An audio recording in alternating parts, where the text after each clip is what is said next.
Good morning, good afternoon, or good evening. This is a quick one.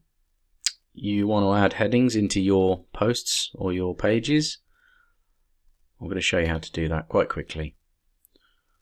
So click into the area where you would put a block, go to the plus sign, and you've got heading here. Click on that, and you have a new heading. Let's put something in there. Title 1. Okay, and then you have the text underneath. So you then come to your next heading, click below the last block in the list. Again, press plus, heading.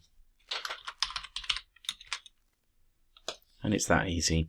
If you're not familiar with this plus, maybe you don't have it with an earlier version, or you just don't like using it, go up to the top left hand corner. That's the best place. I always recommend this area because it also gives you opportunities to look at different plugins and different ideas for your page, but it's in there.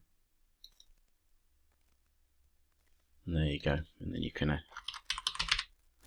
edit as you wish. And the benefit of obviously having the block inserter on the left is when you hover over different items, it actually tells you a bit more about them, so you learn as you go. Okay, hopefully that was helpful. Give us a like and subscribe for more.